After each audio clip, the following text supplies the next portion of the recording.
India has launched airstrikes on Pakistan and Pakistan-controlled Kashmir following a recent militant attack. This action has heightened long-standing tensions between the two countries, as both India and Pakistan possess nuclear weapons. The Indian government stated that the 9 targeted locations were militant camps and that the Pakistani army was not targeted. As Pakistan threatens retaliation, artillery fire has been reported along the border, and international concern is growing over the potential escalation of the situation. Diplomatic efforts are seen as necessary to prevent further conflict. India and Pakistan, two longtime rivals and nuclear-armed neighbors, have once again found themselves at the brink of a major conflict in 2025 following a devastating terrorist attack in Pahalgam that claimed the lives of 26 civilians, which India blamed on Pakistan-backed militants, triggering the launch of Operation Sindoor, a large-scale Indian missile retaliation targeting strategic positions in Pakistan and Pakistan-administered Kashmir. An escalation that has not only revived the unresolved tensions rooted in the decades-old Kashmir dispute, but has also led to the suspension of key agreements such as the Indus Waters Treaty and the Shimla Agreement, the expulsion of diplomats, and the closure of airspace, as both nations flex their military muscle, with India showcasing its superior defense budget, advanced air force, and growing naval power, while Pakistan leans on its expanding nuclear arsenal and strategic alliance with China and Turkey, in contrast to India's partnerships with the United States, France, and Israel, all of which underscores the dangerous volatility of South Asia, a region where historical wounds, political ambition, and global power dynamics converge to create a perpetual risk of war, further amplified by each country's nationalistic media and shifting international interests. India and Pakistan, both officially recognized as nuclear-armed states outside the Treaty on the Non-Proliferation of Nuclear Weapons, NPT, possess some of the most closely watched nuclear arsenals in the world due to their volatile relationship and history of conflict. As of 2025, India is estimated to possess approximately 160 nuclear warheads, while Pakistan is believed to have slightly more, with an estimated 175 warheads, making it the world's 5th largest nuclear power by warhead count. India's nuclear doctrine is based on a no first use (NFU) policy, which means it pledges not to use nuclear weapons unless first attacked by an adversary with nuclear arms. However, this stance has seen increasing internal debate amid rising border tensions. India's delivery systems include land-based ballistic missiles like the Agni series, including the long-range Agni V, with a range over 5,000 kilometers, air-launched, nuclear-capable aircraft such as the Mirage 2000 and Su-30 MKI, and sea-based capabilities through its Arihant-class nuclear-powered submarines, giving India a credible nuclear triad. Pakistan, on the other hand, has not adopted a no-first-use policy and is widely believed to be more willing to consider tactical use of nuclear weapons in a conventional conflict scenario, especially to deter a potential large-scale Indian incursion. Pakistan's nuclear doctrine emphasizes full-spectrum deterrence, which includes strategic and tactical nuclear options. Its nuclear delivery systems include a wide range of land-based missiles like the Shaheen and Gauri series, with ranges sufficient to strike most of India, as well as Babur cruise missiles that are both ground and sea-launched. Although Pakistan lacks a fully operational nuclear triad, it has been actively pursuing submarine-launched cruise missile capabilities through its Babur 3 system, indicating its desire to establish a second strike capability.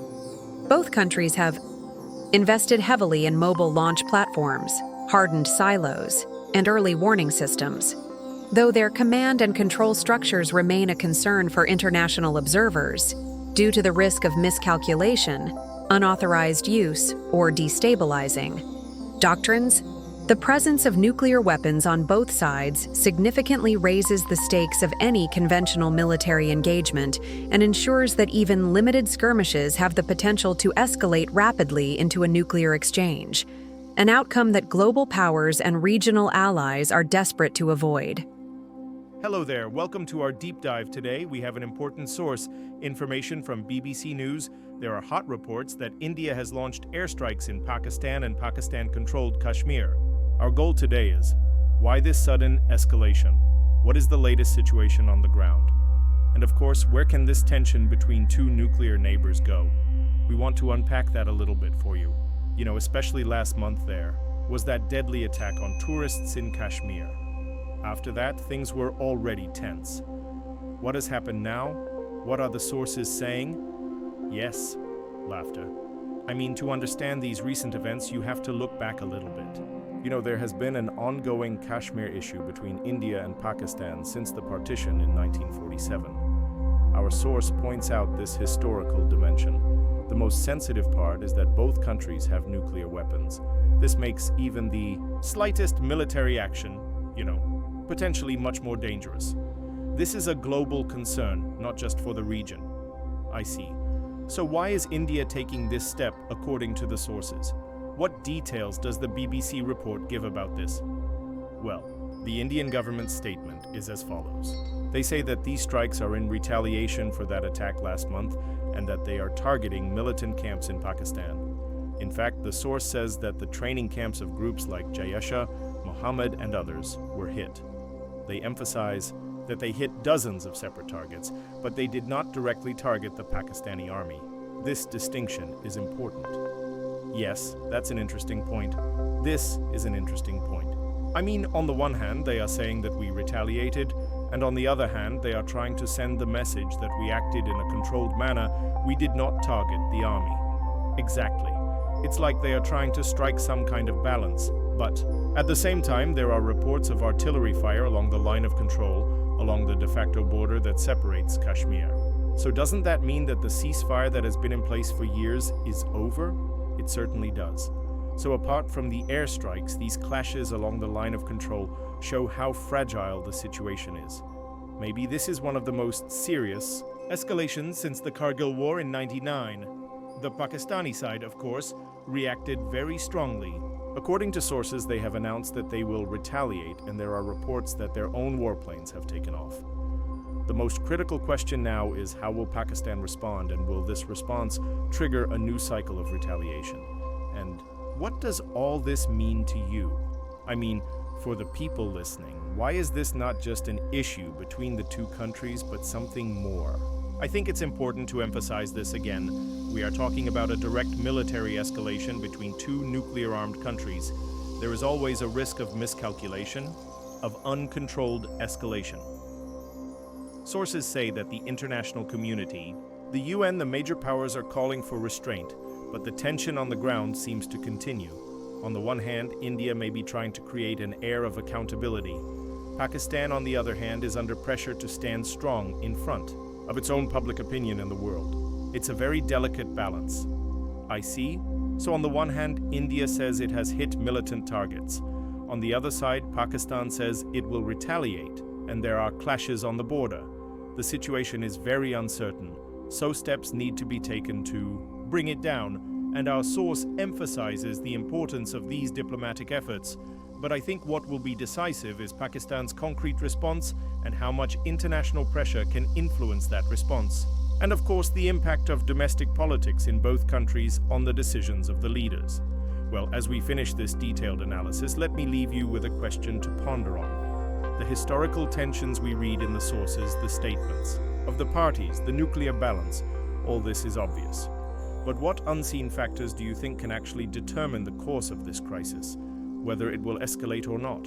Perhaps the economic pressures that are never talked about, or the behind-the-scenes role of other regional powers, or even the internal dynamics of the militaries themselves. Are these more influential than we think? Translated with deepl.com, free version.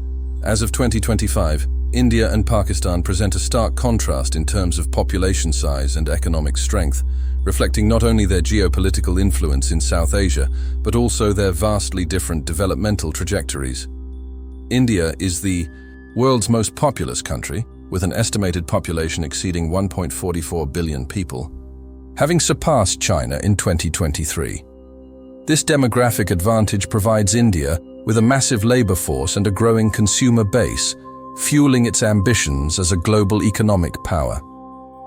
In 2025, India's nominal GDP is estimated to be around $3.9 trillion, making it the fifth largest economy in the world. The country's GDP growth rate has remained strong, hovering around 6 to 6.5%, driven by sectors like information technology, pharmaceuticals, renewable energy, and manufacturing. India also benefits from a rapidly growing middle class, increasing foreign direct investment and major infrastructure projects. However, the country still faces challenges such as high income inequality, unemployment, rural poverty, and pressure on urban infrastructure due to rapid population growth. In contrast, Pakistan has a population of approximately 243 million people, making it the fifth most populous country globally. While it too has a youthful population, with a large percentage under the age of 30, it faces significant economic challenges. Pakistan's nominal GDP in 2025 is estimated at around $375,400 billion, less than one-tenth of India's. Its economy has been struggling with high inflation, a weak currency, sovereign debt concerns, and ongoing reliance on IMF bailout packages.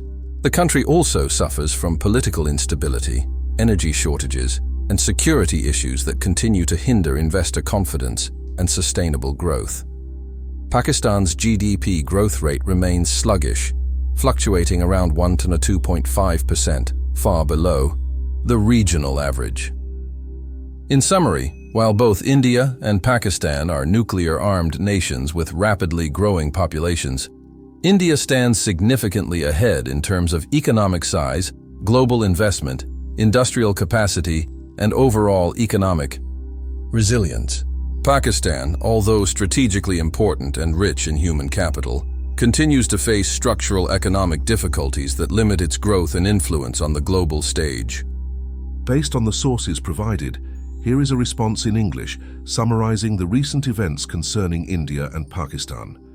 India has reportedly launched an attack on Pakistan and Pakistan-administered Kashmir 1. India's military states that it has hit 9 targets in Pakistan and in Pakistan-administered Kashmir 2. The Indian government is saying that these targets were in fact militant targets and that they did not target the Pakistan military 1. Pakistan, on the other hand, says that India has fired missiles across the border in at least 3 locations, and the Pakistani military has confirmed that 3 locations have been hit. Pakistan has reported some casualties, with at least 3 people killed and 12 injured in these attacks. This action by India follows a deadly militant attack that targeted tourists in Kashmir last month or 2 weeks ago. 26 people were killed in this attack. India is blaming this attack on militant groups that are based in Pakistan 1. Pakistan, however, denies any involvement in the attack and had condemned the massacre too. Pakistan had also asked for an independent, transparent inquiry to find out who the culprits were. 5. Relations between India and Pakistan, 2 nuclear powers, have long been tense, particularly over the disputed region of Kashmir, which has been disputed since the partition of India after the Second World War. The sources describe this recent development as a grave escalation and a dangerous situation. The fact that both countries are nuclear-armed powers makes the situation very concerning for the region and the world. It is considered very difficult to overstate how chaotic and catastrophic a direct head-to-head war between the 2 countries could become. Sources indicate that India had been hinting that something like this would happen, and analysts believed that the signs from the Indian government suggested India would strike militarily back. There was domestic pressure building up within India for a more militarist response after the attack, especially given the current hyper-nationalist government in power. 6. Many supporters were reportedly criticizing the government for not being strong enough over the preceding weeks. 6. The attack in Kashmir reversed the Indian narrative that everything was normal in the region and showed how fragile any claim to normalcy is. 4. Pakistan has vowed to retaliate at a time and place of its choosing. 1. Promising a reciprocal response. 2. News reports mention Pakistan saying their jets are in the Sky 1. Pakistan's army has also confirmed they are firing back and violating a ceasefire agreement. Artillery shelling has been reported between the two countries at some points along the line of control 1. The situation is developing, and people are deeply worried about the nature of Pakistan's response and any resulting escalation. There are calls for a major diplomatic push to stop the escalation and calm things down. Friendly. Countries, the Iranian Foreign Minister and the United Nations Secretary General had previously requested both India and Pakistan to step back from the brink and exercise maximum restraint. International actors have offered support or mediation. Turkey has reaffirmed solidarity with FAMS. Pakistan, with a naval warship visiting Karachi to strengthen maritime cooperation, and as a goodwill gesture 8. Turkey also routinely supports Pakistan's position on Kashmir at multilateral forums, calling it a dispute to be resolved per UN resolutions. Iran's foreign minister visited Pakistan to mediate and expressed Iran's support for Pakistan, also offering to mediate between the two countries. Iran has vested interests in regional stability due to economic ties like trade routes and energy exports, including joint investments in the Chabahar port with India 8. He was also slated to visit New Delhi 8. Russia has also offered to help ease tensions and act for a political settlement if asked by both Islamabad and New Delhi 8. Russia seeks to reaffirm its regional influence and balance its strategic partnership with India and growing defense ties with Pakistan 8. However, the credibility of Russia's offer has been questioned due to its involvement in the conflict in Ukraine. Other issues mentioned in the sources include reports that India suspended a water treaty, causing waters of the Chenab River flowing into Pakistan to recede 5. Pakistan had previously stated that stopping water flow would be tantamount to War 5. The Indian response has reportedly been named Operation Sindoor, described as a symbolic attempt to respond strongly and assert India's intent to take revenge. Ultimately, the sources emphasize that the people most affected are the Kashmiris, who are caught between the competing and rival postures of India and Pakistan and will bear the brunt of the situation. Their views are often not taken into account. The underlying issues need to be addressed to prevent repeats of this dangerous situation. Okay, here is a longer response in English, based on the information provided in the sources and drawing upon our conversation history, with comprehensive citations. Based on the sources provided, a significant and dangerous situation has developed between India and Pakistan, two nuclear powers with a long history of tension, particularly over the disputed region of Kashmir.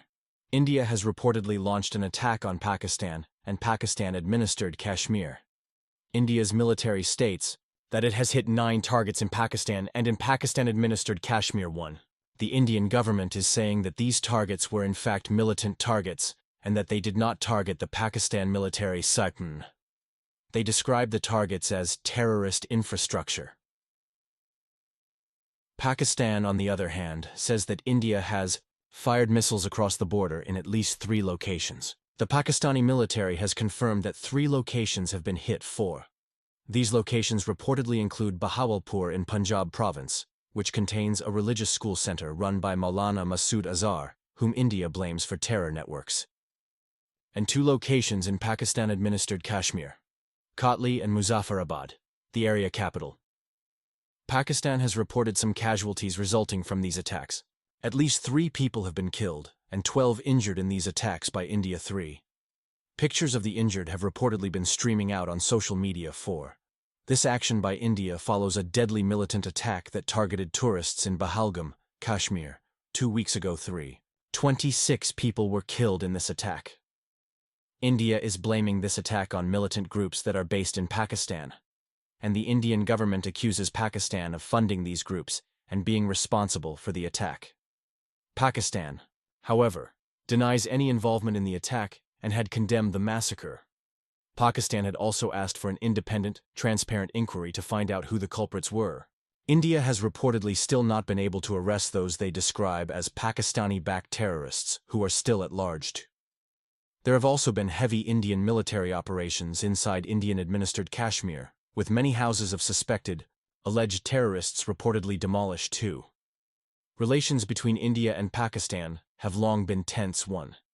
They deteriorated sharply following the recent deadly militant attack. The disputed region of Kashmir has been a point of contention since the partition of India after the Second World War. The two nations have gone to war over Kashmir in the past. The sources describe this recent development as a grave escalation for a dangerous situation. The fact that both countries are nuclear-armed powers makes the situation very concerning for the region and the world. It is considered very difficult to overstate how chaotic and catastrophic a direct head-to-head war between the two countries could become. Sources indicate that India had been hinting that something like this would happen, and analysts believed that the signs from the Indian government suggested India would strike militarily back. There had been domestic pressure building up within India for a more militarist response after the Pahalgam attack, especially given the current hyper-nationalist government in power. Many supporters were reportedly criticizing the government for not being strong enough over the preceding weeks. The attack in Kashmir reversed the Indian narrative that everything was normal in the region and showed how fragile any claim to normalcy is. 6. This situation of long-standing tensions reaching such a point is exactly what the perpetrators of the attack may have hoped for, aiming to escalate hostilities and show that the region is not in a state of normality. It is suggested that a countdown to a strong response made this action somewhat inevitable. Pakistan has vowed to retaliate at a time and place of its choosing, promising a reciprocal response too. News reports mention Pakistan saying their jets are in the sky. Pakistan's army has also confirmed they are firing back and violating a ceasefire agreement. Artillery shelling has been reported between the two countries at some points along the line of control. Pakistan is reported to have responded from the air and the ground. 3. Much depends on how Pakistan will choose to react. Other issues mentioned in the sources include reports that India suspended a water treaty, causing the waters of the Chenab River, which flows from India into Pakistan, to recede. India has reportedly stopped that water supply too. Pakistan had previously stated that stopping water flow would be tantamount to war. The Indian response has reportedly been named Operation Sindoor, described as a symbolic attempt to respond strongly and assert India's intent to take revenge. Sindoor refers to the vermilion-colored powder married women put in their hair in India. The situation is developing, and people are deeply worried about the nature of Pakistan's response and any resulting escalation. There are calls for a major diplomatic push to stop the escalation and calm things down. Friendly countries, the Iranian foreign minister, and the United Nations Secretary General had previously requested both India and Pakistan to step back from the brink and exercise maximum restraint. Officials at the U.S. State Department are also reportedly trying to get in contact, understand the situation, and control what happens next, being concerned that the current exchange could be just the beginning. International actors have offered support or mediation. Turkey has reaffirmed solidarity with Pakistan. A Turkish naval warship, TCG Buyukada, visited Karachi port shortly after tensions renewed. The visit aimed to strengthen maritime cooperation and served as a goodwill gesture. Turkey and Pakistan have a history of military collaboration, including recent joint exercises and a co-production deal for warships. During the Pahalgam attack, Pakistan's prime minister was in Turkey, and Turkey reportedly pledged its complete support. Turkey also routinely supports Pakistan's position on Kashmir at multilateral forums like the OIC, calling it a dispute to be resolved per UN resolutions. 8. Iran has also reportedly gotten involved, described as a monkey balancing act. Iran's foreign minister visited Pakistan to try and mediate in the escalation of tensions. This was the first visit by a foreign dignitary to the subcontinent since tensions flared. Tehran had previously offered to help ease tensions.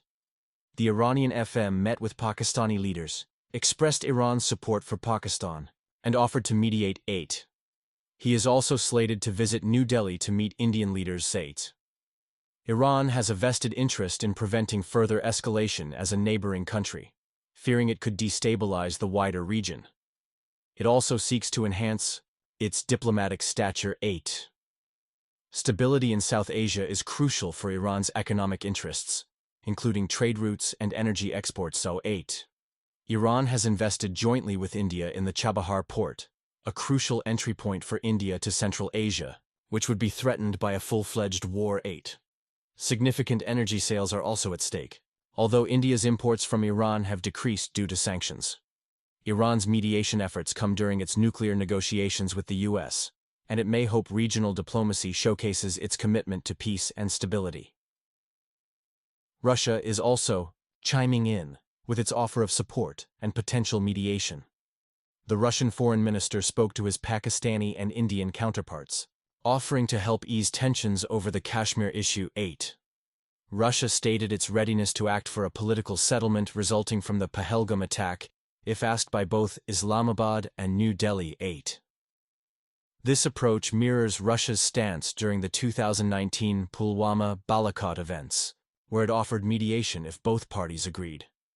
In 2019, Pakistan welcomed the offer, while India preferred bilateral resolution. Russia's proposal serves multiple objectives: reaffirming its regional influence, balancing its strategic partnership with India and growing defense ties with Pakistan, and promoting stability in a region where it has economic and defense interests. Russia is India's top defense supplier. However, the credibility of Russia's offer is questioned due to its involvement in the war in Ukraine, which critics argue undermines its ability to act as a neutral arbiter. Ultimately, the sources emphasize that the people most affected are the Kashmiris, who are caught between the competing and rival postures of India and Pakistan. They are the ones who will bear the brunt of the situation, and their views are often not taken into account. It is highlighted that the underlying issues need to be addressed to prevent repeats of this dangerous situation, which is described as a tinderbox that can spiral out of control. A heightened conflict is in the interests of neither state, and many within both countries are reportedly aware of this. However, jingoistic rhetoric can sometimes take precedence over investigation and accountability. 6. According to sources and our conversational history, tensions most recently escalated after a deadly militant attack targeting tourists in Pahalgam, or Pahalgam, in Kashmir. This attack took place last month, 2 weeks ago, or last week, and left 26 people dead. India attributes the attack to militant groups based in Pakistan, while Pakistan denies any involvement. India's attack on Pakistan and Pakistan-controlled Kashmir is seen as a result of the escalation of tensions following this deadly attack.